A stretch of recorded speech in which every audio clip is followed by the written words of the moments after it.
বিসমিল্লাহির রহমানির রহিম। 8 নম্বর সাহিত্যরা ইউনিয়ন বিএনপির উদ্যোগে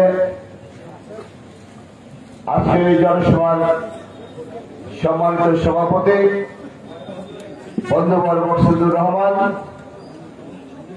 আজকের এই মঞ্চে উপস্থিত আছেন জীবনবন্দর উপজেলা বিএনপির যুগ্ম আহ্বায়ক 1 নম্বর নরসিংপুর ইউনিয়ন পরিষদের সাবেক চেয়ারম্যান, সদ্য বিলুপ্ত জেলা পরিষদের সাবেক সদস্য আমার স্নেহাস্পদ ছোট ভাই জনাব নুরুল সিদ্দিকী নয়ন। আমার সাথে মঞ্চে আছেন উপজেলা বিএনপির অন্যতম সদস্য সাবেক উপজেলা চেয়ারম্যান নুরুল সরকার দুলু ভাই। আমার সাথে মঞ্চে আছেন জীবনবন্দর উপজেলা বিএনপির অন্যতম সদস্য জনাব অধ্যক্ষ রেজাউল করিম। আমার সাথে মঞ্চে রয়েছেন জীবনবন্দর উপজেলা যুব দলের যুগ্ম আহ্বায়ক জীবনবন্দর উপজেলা বিএনপির সদস্য আমার স্নেহাস্পদ এবং আমার প্রিয় সহকর্মী অধ্যক্ষ মমিনুল ইসলাম মমিন সহ উপজেলা বিএনপির সকল পর্যায়ে আমার নেতৃবৃন্দ। আমি মনে করি আমাদের রাজনৈতিক জীবনে আমাদের রাজনীতির দীর্ঘ সময় আজকের মতো আয়োজন 8 নম্বর ইউনিয়ন বিএনপিতে আর কোনদিন হয় নাই। আজকের এই অবস্থা থেকে অন্যান্য ইউনিয়নরা চিন্তা করছে যে আগামী দিনে 8 নম্বর ইউনিয়নকে কিভাবে কাটিয়ে আগে সামনে যাওয়া যায়। খুব ভালো লক্ষণ। আমরা বিএনপি 8 নম্বর ইউনিয়ন বিএনপিতে কমতি নাই আছে। আমরা যখন আমাদের দল প্রথম এখানে আমি করি, আমার ভাই করেছিল, আমি করেছি, আমরা যখন এই ডাক দিতাম 2-3 হাজার লোক আমাদের সমাবেশে আসতো। এমনকি গত 16 বছরে যে অত্যাচার নির্যাতন চলেছে, তারপরে আমরা আমাদের মিলে প্রোগ্রাম করছি, সেখানে আমাদের লোকরা কিন্তু ভয় করে কেউ পিছনে ছিল না, সবাই সামনে ছিল। ঠিক সুতরাং 8 নম্বর ইউনিয়ন ভয় করে নাই। 8 নম্বর মাসে জড়তা কাটে নাই এখনো, বুঝছেন? জড়তা কাটে নাই। যে দৃশ্য আপনাদেরকে দেখি আপনারা জাগ্রত হয়েছেন, তাদের ফল এটা, তাদের কষ্টের ফল আজকে আপনারা দেখলেন। ভাইয়ের আমার, আপনারা এখানে যারা আসছেন ওনারা বলেছেন যে 8 নম্বর ইউনিয়ন ভাগ্যবান। আমি বলবো না যে আমার জন্য আপনারা ভাগ্যবান, তবে রাজনীতির যে গতি প্রকৃতি বা রাজনীতির যে অবস্থান, আপনারা যারা বিভিন্ন জায়গায় ঘুরে ফেরেন, বিভিন্ন জেলায় যারা যান, বিশেষ করে এই বৃহত্তর দিনাজপুর জেলায় বা দিনাজপুর জেলার মধ্যে আপনার যে কোনো থানায় যদি আপনারা যান, সেই থানায় গিয়ে যদি আপনারা আলাপ করেন কারোর সঙ্গে, এই আলাপের ফলশ্রুতিতে যদি কোনো মানুষ বলে যারা আপনাদের ইউনিয়নের সন্তান, আপনাদের ইউনিয়নের ভাই, আপনাদের ইউনিয়নের বন্ধু এবং আপনাদের ইউনিয়নের একজন সামান্য মানুষ আফজাল মিয়া সম্পর্কে কেউ বাজে মন্তব্য করেছে, এরকম কথা যদি কোথাও শুনেন আমাকে এসে বলবেন। আমি বলছি আপনাদেরকে, আমি রাজনীতিতে থাকবো না। কি বলেন? ঠিক আছে? তাহলে কেন আমাদের জড়তা? কি কারণে? দীর্ঘদিন পর এই 2024 সালের 2023 সালের 28 অক্টোবর আমরা ঢাকায় গেছিলাম। 2023 সালের অক্টোবর মাসে আমরা ঢাকায় গেছিলাম। চেয়ারম্যানের কাছ থেকে বর্ণনা শুনেছেন, লক্ষ লক্ষ মানুষের সমাবেশ হয়েছিল সেদিন। কিন্তু আমরা কি দেখলাম? সাউন্ডের নিক্ষেপের মধ্য দিয়ে, বিভিন্ন ছাদের উপর থেকে গোলাগুলি করার মধ্য দিয়ে আমাদের লক্ষ লক্ষ মানুষকে সেদিন তারা বিতাড়িত করেছিল। আমরা সেদিন দীর্ঘের পর হয়ে ঢাকার মাটি থেকে আমরা আমাদের নিজেদের জন্মভূমিতে এসেছিলাম। আমরা আসলাম, কোন ঘটনা হলো না, কোন ঘটনা ঘটলো না, অথচ মামলা হলো। আওয়ামী লীগের সেক্রেটারি আলী সরকার ঘোষণা দিলেন যে আমি একমাত্র ব্যক্তি যে আমি আজকে আত্মীয়ের বিরুদ্ধে মামলা করতে পেরেছি। আমি সাধুবাদ জানাই আপনাকে, ধন্যবাদ জানাই আপনাকে। কারণ মানুষ আমাকে অনেক সম্পর্কে বলে যে আল্লাহর নামে কোনো মামলা নাই, হয়তো আওয়ামী লীগের সাথে আঘাত করেছে। আল্লাহকে সাক্ষী রেখে বলতে চাই, আওয়ামী লীগের কোন নেতার সাথে করে নাই বলে নাই যে আমাকে ভাই মামলা দিয়েন না, আমাকে বিপদে ফেলিয়েন না, কোনোদিনও না। কিন্তু উনি আমার মামলা করেছেন এই মামলার কারণে আমি 3 দিন জেল খেটেছি। এই 3 দিন জেল আমার জন্য আশীর্বাদ হয়ে এসেছে। যারা বলতো যে আমি কারোর সঙ্গে অ্যাটাক করেছি বা আমার নামে কারো মামলা হয় নাই, এই একটা মামলায় আমাকে অনেক অভিযোগ থেকে মুক্ত করেছে আল্লাহ পাকের কাছে হাজার শুকরিয়া। শুধু আলিম সরকার সাহেব, আমি আপনাকে ধন্যবাদ জানাই। জানি না আপনি এখন কোথায় আছেন, কোথায় আছেন, যেখানে থাকেন ভালো থাকেন। আগামীকাল ফিরবেন কি ফিরবেন না আল্লাহ পাক ছাড়া অন্য কেউ জানে না। আপনার মতো করে আপনার নেত্রী শেখ হাসিনা ফিরবে কি ফিরবে না আমরা কেউ জানি না।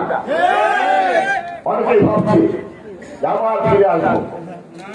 হয় আপনার বাবা 72 থেকে 75 সাল পর্যন্ত দেশের শাসন ক্ষমতায় ছিল, ঠিক কিনা বলছিলা ছিল।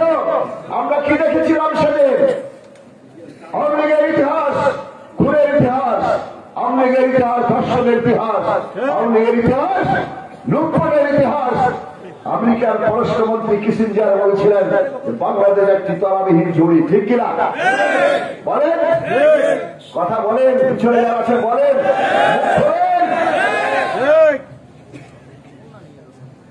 তলাবিহীন ঝুড়ি, সেই তলাবিহীন ঝুড়ি থেকে এই দেশকে কে এগিয়ে নিয়েছে বলেন মন্ত্রীরা?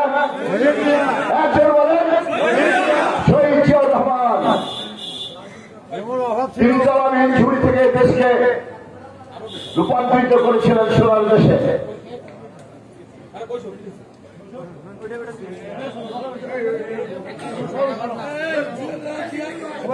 পাথর থাকলে বড় ভয় লাগলে ভয়, কোনো ভুল ধরছেন নাকি আল্লাহ দাদা বসো, বসির কাছে বসে ভ্যানে বসো। মানুষ বলে, কিছু কিছু মানুষ বলে, এখন বলে আমরা আওয়ামী লীগের আমলে ভালো ছিলাম। কি আপনারা ভালো ছিলেন? বলেন তো, হাত তোলেন কারা কারা ভালো ছিলেন? বলেন কারা কারা ভালো ছিলেন, হাত তোলেন। তাহলে কারা কারা ভালো ছিলেন হাত তোলেন তো দেখি। না, সন্দেহ আছে কিছু কিছু মানুষ ভালো ছিল। কি করে ভালো ছিলেন? 10,000 টাকার বেতনে চাকরি করে 20,000 টাকার বাসায় ভালো থাকতেন, সারা মাসে 2 লক্ষ টাকা খরচ করতেন। কোথায় পেতেন বাকি টাকা? কোথায় পেতেন? সব জায়গায় দখল করেছেন। আপনার স্ত্রী বিধবা হয় নাই, বিধবা ভাতার মাল নিয়েছেন, ঠিক না?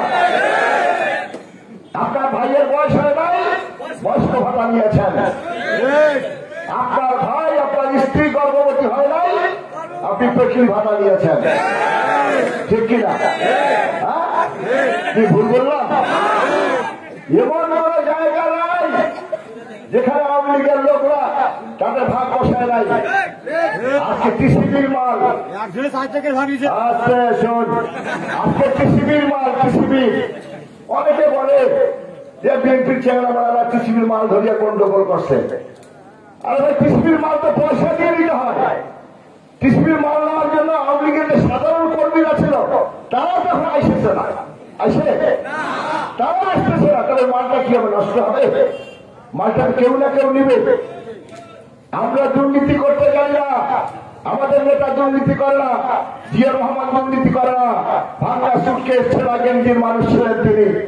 তাই যদি হয়তো জিয়া রহমান দুর্নীতিবাজ হতেন, তার স্ত্রী এবং খাদ্যা যদি দুর্নীতিবাজ হতেন, তার একমাত্র পুত্র সন্তান যারা তারেক রহমান যদি দুর্নীতিবাজ হতেন, তাহলে আজকে ঢাকা শহরের সারা বাংলাদেশে তার শত শত বাড়িঘর থাকত।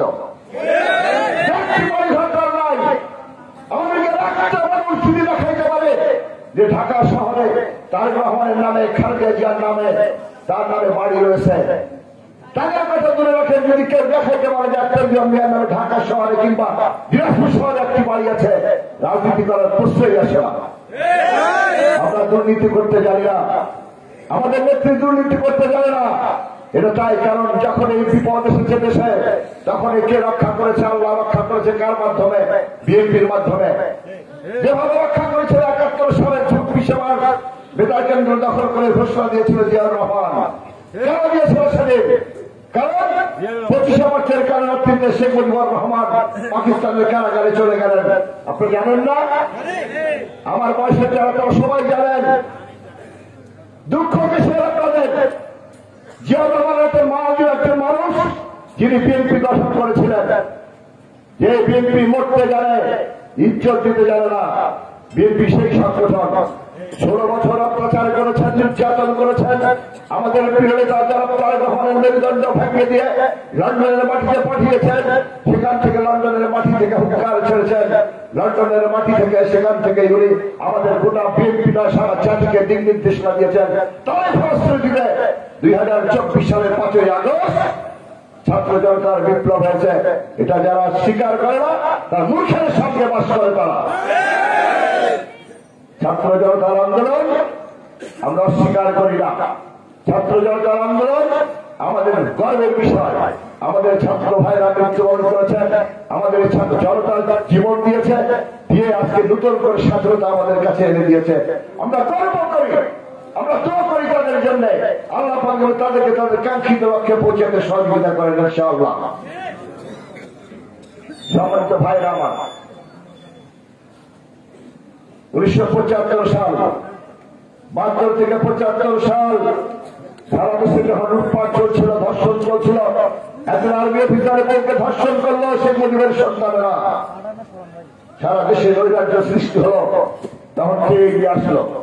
1975 সালে 7ই নভেম্বর সিপাহী জনতার বিপ্লব হলো। কি খেয়াল নেই আপনাদের? আজকে যেমন ছাত্র জনতার বিপ্লব হয়েছে, সেদিন সিপাহী জনতার বিপ্লব হয়েছিল। আমাদের সিপাহী ভাইরা সেদিন ক্যান্টনমেন্ট থেকে সময় ওই ক্যান্টনমেন্ট থেকে সময় বেরিয়ে এসে আমাদের নেতা জিয়াউর রহমানকে বন্দী দশা থেকে মুক্ত করে নিয়েছে বাংলার মসজিদে তাকে বসিয়েছিলেন। জিয়াউর রহমান অর্থনীতিকে ছাত্র করেছিলেন। খালকাটার যে রাজনীতি শুরু করেছিলেন, সেই খালকাটা আমাদের 8 নম্বরে হয়েছে, ঠিক কিনা? সেই 8 নম্বরে মানুষ আপনি অনেক দিন দিয়ে গর্বিত। জিয়াউর রহমানের মতো মানুষের সঙ্গে হ্যান্ডশেক করতে পেরেছেন এই ইউনিয়নের মানুষ। জিয়াউর রহমানের মতো মানুষের সঙ্গে আপনার কথা বলতে পেরেছেন এই ইউনিয়নের মানুষ। সেই জিয়াউর রহমানের দল আমরা করি। আমরা চেষ্টা করি জিয়াউর রহমানের আদর্শকে লালন করতে, আমরা চেষ্টা করি বেগম খালেদা জিয়ার আদর্শকে লালন করতে, আমরা চেষ্টা করি তারেক রহমানের আদর্শকে বুকের মধ্যে পুষে রাখতে। বিএনপি কখনো আওয়ামী লীগের মতো নয়, আওয়ামী লীগের মতো হতে পারে না। বিএনপি শহীদ রাষ্ট্রপতি জিয়াউর রহমানের দল, তারেক রহমানের দল। সুতরাং বিএনপির সঙ্গে আওয়ামী লীগকে মেলাবেন না। সংগ্রামী ভাই ও বন্ধুরা, যখনই দেখবেন দেশে বিপদ, 1991 সালে এরশাদের স্বৈরাচার বিরোধী আন্দোলন করে বেগম খালেদা জিয়ার নেতৃত্বে সরকার গঠিত হয়েছিল। 91 থেকে 96 সাল বিএনপির জন্য স্বর্ণযুগ বলা চলে দেশের জন্য। কারণ দেশে তখন রাজনীতি প্রতিষ্ঠা হয়েছে, গণতন্ত্র প্রতিষ্ঠা হয়েছে। শুধু তাই নয়, আবার 2001 সালে 1996 সালে 2018 পর্যন্ত হাসিনা বাংলাদেশের যে অবস্থা করেছে তাই নয়, ইসলামকে কুলুষিত করেছিল, ইসলামকে কলঙ্কিত করেছিল, কুকুরের মাথায় টুপি পরে ইসলামকে সেদিন অপমানিত করেছিল, ঠিক না? সেইখান থেকে 2001 সালের 1 অক্টোবর ভোট বিপ্লবের মধ্য দিয়ে আমরা সরকার ক্ষমতা আসলো, বেগম খালেদা জিয়া আমরা ক্ষমতা আসলাম। আমি আপনাদের দোয়ায়, আপনাদের ভোটে সেদিন আমি এমপি নির্বাচিত হয়েছিলাম। আমার ছোট ভাই জিহাদ বলেছে আল্লাহ পাকের ইচ্ছা আগামী এই আগামী ইউনিয়ন থেকে এমপি হবে কিনা, আগামী এই আগামী ইউনিয়ন থেকে কেউ নির্বাহী কমিটির সদস্য হবে কিনা, এই গ্যারান্টি আপনারা কেউ দিতে পারবেন না। আমি মনে করি আমি হয়েছি, আল্লাহ পাক আমাকে সেই জায়গায় নিয়েছে, আপনাদের দোয়া আমাকে সেই জায়গায় নিয়েছে। শুধু তাই আপনারা ছোট কোথায়, আপনারা আপনার অহংকার, আপনাদের মুখ ভর্তি হওয়ার কথা। আপনারা কোথায় বিপদে আছেন? বিপদটা আমাদের উপর দিয়ে গেছে। আপনারা তো ভালো ছিলেন সবাই, আমরা চেষ্টা করেছি। 2010 সালে 9 সালে মামলা শুরু হয়েছে নয়নের মামলা থেকে শুরু করে 2020 সাল পর্যন্ত কোর্টের মামলায় দাঁড়িয়েছিলাম। একটি মানুষ যদি বলতে পারে যে 10 বছরে আমি কোনদিন মামলা চলাকালীন অবস্থায় কোথায় বসেছি, আমি রাজনীতি ছেড়ে দেব। পরীক্ষা করতে চান, এখন আমাকে দাঁড় করে রাখবেন, 1 জায়গায় 10 ঘন্টা দাঁড় হয়ে থাকবো, আপনারা পারবেন না, আপনারা পারবেন না। চ্যালেঞ্জ থাকলো, এখন আপনার এখানে যারা আছে আমার সঙ্গে হাঁটতে পারবেন না। আপনারা, আমি যে হাঁটাটা হাঁটবো আপনারা হাঁটতে পারবেন না। আপনাদের ভাই কোথায়? আপনাদের সন্তান আমি, আপনাদের ভাই আমি, আপনাদের বন্ধু আমি। এখন আমার যেমন সম্মান আছে, আপনাদের সম্মান আছে, ঠিক কিনা বলেন? তাহলে আপনারা কেন ছোট হবেন মানুষের কাছে? কেন ছোট হয়? এইখানে এক মিস্ত্রি আছে, ওই শাহজাহান মিস্ত্রির সাথে কাম করার চ্যাংড়া আছে সাদা সিধা, ওই মালটা সিমেন্টের মাখে, তাই না? নামটা কি বা নাজমুল, তো কথা কি চাচা, কথা আমরা একজন রায় করি দিনাজপুর থেকে আসিছি চাচা, তো তখন এখন কিন্তু দেওয়ার মাদ্রাসা আছে, আগর কিনে না গাড়ি আটকাইছিল, গাড়ি আটকাইছিল, মাইসুকে আটকাইছিল, কিন্তু এখন এটা লোকজনটা ভালো হয়ে গেছে, অটো মোটো চালা এটা করে না। কথা চাচা আমরা আইলো আমাকে আটকাই চাচা, ডাকে সবাইকে ডাক দিলে ডাক জন্য দিলে তো আমার কাছে তোমার বাড়ি উঠে, তখন আমরা করে চাচা আমার বাড়ি বিশালের বাড়ি বলো কিছু করে না ডাক্তার ভাই লোক রে, ডাক্তার ভাই লোক আমার লোক না কিনি, বলছে হ্যাঁ ওরা তোমার ভালোবাসে, ওরে প্রবলেম বলছে দাদা তোমার নাম কত, আমাকে কিছু করলাম। আর কি ঘটনা বলে আপনাদেরকে, আমি এটা ঘটনা কইলে করবেন কি আমার শরীর আসত ভাই। হিন্দু ফ্যামিলি বিয়েতে গেছিল, বিয়েতে কত আমাদের মুসলিমের ভেড়া ধরিয়া বিয়ে গেছে, ওই বড় বাজার পার হয়ে পড়ে গেছিল, বুড়ি বাজার পার হয়ে পড়ে গেছিল, ওরা টাকা পয়সা দিবে গেছিল, পাঁচশোর পয়সা করি, তো পয়সা করে আসলে সময় ভেড়া আটকাইছে, অটো আটকাইছে, তো অটো আটকে অটো আটকাকে হিন্দু ভদ্র মাধ্যমে হিন্দু মানুষরা আসলো, ওনাকে তো মারধর করছে, টাকা পয়সা দিকে আসলে চট করছে, আর অটো তোর বাড়ি করছে না, তোর কিন্তু আমার বাড়ি বিশাল বাড়ি করতে অকা হাত রে আর ভাই লোক রে। এই কয়েকদিন আগে কোন এক মাদ্রাসা বা মসজিদের টাকা তুলতে কিছু মানুষ দুইজন মানুষ বিরোধে গিয়ে ধরা পড়েছিল, এই কয়েকদিন আগে ধরা নাম করেছে। ওইখান থেকে আমাকে টেলিফোন দিল যে আপনার দুইজন লোক আসছে, এরা ওমার চান্দা উঠানিয়ে ওমার মধ্যে ঝগড়া লাগিয়ে পাবি ওমান ধরে ফেলেছে, বুঝলেন? কি হয় কথা কথা যে আপনার বাড়ির রোজ বাড়ি ওরে বাবরে বাপ, মুই তো টেলিফোন দিল বলে ভাটিয়া ভাটিয়া তোমার কি মসজিদের কি চান্দা উঠে গেছি কাও, হ্যাঁ চাচা অন্য কিন্তু চাঁদা চলে বলে বেটা ওরা মারামারি না গেছে, দুইজন পাবলিক মত ধরে আটকে দিচ্ছে, তারপরে টেলিফোন করি কওয়া যে আমার আটটা নেওয়ার লোক, তখন ওরা ছাড়ি সোরেরও বই গুন্ডারও বই, বুঝলেন? খারামাইশেরও বই, কারণ ভোট সবারই আছে, যার জন্য সবাই আমার কাছে প্রিয়, আমি সবার কাছে প্রিয় থাকতে চাই, কিন্তু অন্যায়টা যেটা সেটা আমি পছন্দ করি না। আমি সত্য কথাটা বলি, এমপি যখন ছিলাম অনেকে আমার কাছে কাজ নিয়ে গেছিলেন, আমি যেটা পারি নাই সেটা বলেছি, যেটা আমার পক্ষে সম্ভব নয় আমি করতে পারবো না, অনেকে অসন্তুষ্ট হয়েছিলেন যে গেলামটাকে এক কাঠাতে পার করে দিলে, কিন্তু পরবর্তীতে আমি খবর পেয়েছি বিভিন্ন ভাবে, না যাই হোক উনি কাউকে ঘুরান না, উনি সত্য কথাটা বলেন, যে কাজটা উনি করতে পারেন সেই কাজটা উনি করেন, যেটা করতে পারেন না সেটা উনি করেন না। আমি সত্য পথে চলি, সৎভাবে থাকি এবং সততা নিষ্ঠার সাথে আমার দায়িত্ব পালন করি। রাজনীতিতে আমার সহকর্মীরা যারা এখানে আছে সবাই তারা আমাকে অনুসরণ করে, তারা আমি যেভাবে থাকি তারা আমার সবাইকে সহযোগিতা করে আমার দল পরিচালনা করে। এই 2008 সালের পর থেকে আমরা লক্ষ কোটি টাকা খরচ করেছি বিভিন্ন আন্দোলন সংগ্রামে এবং বিভিন্ন ভাবে নেতা কর্মীদের মুক্তি থেকে শুরু করে তাদের খাওয়া দাওয়া পর্যন্ত কোটি কোটি টাকা খরচ করেছি। আমি করি নাই, আমার নেতার ভাইরা করেছে, আমার এই যারা এখানে বসে আছে তারা করেছে। তা আমার প্রতি তাদের আন্তরিকতা ভালোবাসা না থাকতো তারা এই টাকা খরচ করতো। আছে এমন এই যুগে যে দলের জন্য নেতা মুই হয় এমপি, মুই হয় মন্ত্রী, হ্যাঁ মূল টাকা খরচ না করি ওরা পাবে টাকা খরচ। হ্যাঁ তাই গল্পের দুঃখ হয়ে যায় আমার, আমি সেই মানুষ সেই রাজনীতিবিদ আমি, আমার জন্য আমার দলের লোকরা করে, আমার জন্য আপনারা করেন। আজকে তার প্রমাণ এটাই, এত বড় প্যান্ডেল করে আপনারা এখানে আজকে একটা প্রোগ্রাম করেছেন, আপনারা সবাই সহযোগিতা করেছেন। এই জন্য আমি আমার দলের পক্ষ থেকে আপনাদেরকে আমার আন্তরিকভাবে কৃতজ্ঞতা জানাচ্ছি, মোবারকবাদ জানাচ্ছি। আগামী দিনে যে কোনো প্রোগ্রাম, যে কোনো কর্মসূচিতে সবাই মিলে অংশগ্রহণ করবেন। আমরা আত্মীয় মানুষ কখনো ছোট হয়ে থাকতে চাই না, সবিনের উপরে আমরা যেন জায়গা পাই সেই চেষ্টা করতে হবে।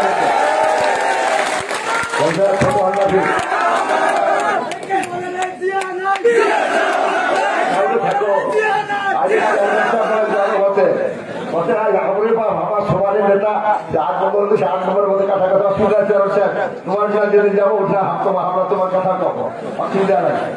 হ্যাঁ ঠিক আছে, যার জন্য আমরা সবাই ঐক্যবদ্ধ থাকবো, কোন ভয় ভীতি নাই, কোন সংশয়ের মধ্যে কাজ করবেন না, কোন সন্দেহের মধ্যে লাগবেন না। কারণ উপরে যারা বসে আছে তারা দেখবে রাজনীতিতে কারা আহ্বান, তারা দেখবে জনগণের সমর্থন কার বেশি আছে, সেভাবেই তারা সিদ্ধান্ত নেবে ইনশাআল্লাহ। ভয় পাওয়ার কোনো কারণ নাই। আজকে অনেকেই হয়তো মনে করছে এই অবস্থা থেকে শুরু করে আমরা আগামী দিনে অনেক বড় জায়গায় যাবো চলে, মানুষের আশা থাকতে পারে। আল্লাহ পাক বলেছে তোমরা নিরাশ হয়ে না, আমার কাছ থেকে কখনো নিরাশ হয়ে না, আশা করো। আশা ওরাও যেমন করবে আমরাও তেমনই করবো। আমি বলতে চাই আজকে আপনাদের এই সমাবেশ, আপনাদের উপস্থিতি প্রমাণ করে যে বাংলাদেশ জাতীয়তাবাদী দল চিরবন্দর খারসভার মাটি থেকে হারিয়ে যায় নাই, হারিয়ে গেছে। আমরা যে সততার সাথে ইমানের সাথে আমাদের দায়িত্ব পালন করি, চিরবন্দর খারসভার মাটি থেকে বিএনপি হারিয়ে যাবে না, আমরা হারাতে দেব না। চলতে গিয়ে কিছু ভুল ত্রুটি হয়ে যায়, এটা আমরা মানুষ, আমরা ফেরেশতা নই, কিছু ভুল ত্রুটি আমরা করতেই পারি, কিন্তু ওই ভুল ত্রুটিকে আমরা কখনোই প্রশ্রয় দিই না। আমরা চেষ্টা করি আমাদের কোন নেতা কর্মী ভুল করলে তাকে জানিয়ে দিয়ে তাকে সংশোধন করার চেষ্টা আমরা সবসময় করি, ইনশাআল্লাহ করে যাব। সম্মানিত ভাইয়ের আমার, আপনারা আজকে এই যে জায়গায় আছেন, আমি প্রথমে আপনাদেরকে বলেছিলাম যে আমরা শৃঙ্খলা বজায় রাখবো, আমরা কেউ সভা শেষ করে যাব না। আমি আবারও আন্তরিকভাবে কৃতজ্ঞতা ধন্যবাদ জানাচ্ছি যে আপনারা এখন পর্যন্ত একটি মানুষও লড়েন নাই, এটাই আমার সম্মান। এই যে যেটা দিলে এটা আমার উত্তর, এইটাই হচ্ছে অন্তকাল একটা মানুষ আপনারা লড়েন নাই, কেউ সময় আসেন নিজের জায়গায় বসে। আমি আমার পক্ষ থেকে আপনাদেরকে আবারও আন্তরিক ধন্যবাদ ও কৃতজ্ঞতা জানাচ্ছি ইনশাআল্লাহ। সমাজে ভাইয়ের আমার প্রথম অভিজ্ঞতা আজকে, যারা আলিমারা রাতের বক্তৃতা দেয় ওটা অভ্যাস, তাই না? মুই কিন্তু মোর জীবনে কোনো জনসভায় রাত 10টার পরে করোনি, ভোটের মিটিংটা করছি 5 মিনিট 10 মিনিট 15 মিনিট, কিন্তু এই যে জনসভা এই করে করা হয়েছে 11টা বাজছে, 11টা আড়া করে 12টা বাজে যাবে, বুঝছেন? এই 12টার সময় কখন শুধু ফিরে আসছি, ভোরে ফিরে উঠিবার দেবে। কারণ একটি জনগণের কাম, দেশের কাম করিবার পাশাপাশি কিন্তু আল্লাহর কামটাও করতে হবে। আল্লাহর ইবাদতটা যদি আপনি সঠিকভাবে না করেন তাহলে আল্লাহ পাক আপনাকে ঠিকা রাখবে না। আপনাদের দোয়ায় আমি 3 থেকে 4 ঘন্টার বেশি ঘুমাই না, 3 থেকে 4 ঘন্টার বেশি ঘুমাই না। কোনদিন যদি একেবারে রাতে 1-2 ঘন্টা ঘুমাই, তার পরের দিন সকালবেলা ফজরের নামাজ পড়ে, ফজরের নামাজ পড়ে আরো অন্যান্য কিছু ধর্মীয় কর্মকাণ্ড শেষ করে আমাকে একটু ঘুমাইতে হয়। ওই দিন আপনার যাই অনেকেই দাঁড়িয়ে থাকেন, বসে থাকেন, আপনারা মাফ করবেন আমাকে। যদি কোনো কারণে দেখেন যে আমার বাসায় গিয়ে আপনারা দাঁড়িয়ে আছেন, আমি উঠি নাই তখন, তাহলে মনে করবেন যে উনি হয়তো নিশ্চয়ই সকালবেলা ফজরের নামাজ পড়ার পরে শুনছে। যদি আমি ঠিক 12টা পর্যন্ত শুয়ে যাই, তাহলে ফজরের নামাজ পড়ার পরে কোরআন তেলাওয়াত এবং অন্যান্য হাদিস পড়া থেকে শুরু করে আমি আর ঘুমাই না, যাতে আপনাদেরকে জানা দরকার। কোন মানুষ বলবে যে হয়তো ওনার কাছে গেছিলাম, ভাই অনেকক্ষণ দাঁড়িয়ে থাকিয়া আমার দেখা হয় না, মনে করবেন না, আমার প্রতি বিবেচনা করবেন, আমার প্রতি সুবিচার করবেন। কারণ আমি সবসময় আপনাদেরকে সময় দেওয়ার জন্য প্রস্তুত থাকি ইনশাআল্লাহ, কিন্তু শারীরিক শরীর তো ওটা একটা বিশ্রাম চাই, তারও বিশ্রাম দরকার আছে। বিশ্রাম না দেয় আমি ধ্বংস হয়ে যাই, আমি শেষ হয়ে যাই, নিঃশেষ হয়ে যাই, তাহলে তো হবে না। নিশ্চয় যে করিবে তার ক্ষয় নাই, সেটা যেমন ঠিক আছে, পাশাপাশি বেঁচে থেকে আপনার জন্য কিছু করা দরকার, সেটারও তো দরকার আছে, ঠিক কিনা বলেন? যার জন্য এই 8 নম্বরের মানুষ আপনারা যারা আছেন, আজকের মধ্য দিয়ে আমরা শিক্ষা নেব আগামী দিনে চিরবন্দর খারসভার মাটিতে যে কোনো আন্দোলন সংগ্রাম হোক বা যে কোনো কর্মসূচি আসুক না কেন, আমরা সবাই মিলে ঐক্যবদ্ধ থেকে নিজেদের প্রয়োজন মনে করে, নিজেকে একজন নেতা মনে করে, নিজেকে একজন মিয়া মনে করে আগামী যে কোনো কর্মসূচিতে আপনার সবাই অংশগ্রহণ করবেন। ধরে বেগম খালেদা জিয়া, জনাব তারেক রহমান, আমার প্রিয় শিক্ষক মহাসচিব মির্জা ফখরুল ইসলামের হাতকে শক্তিশালী করতে হবে, চিরবন্দর উপজেলা বিএনপির হাতকে শক্তিশালী করে আগামী দিনে প্রমাণ করে দিতে হবে যে চিরবন্দর উপজেলা বিএনপি, খারসভা উপজেলা বিএনপি এই চিরবন্দর খারসভার মাটিতে তাদের পরাজয় নাই।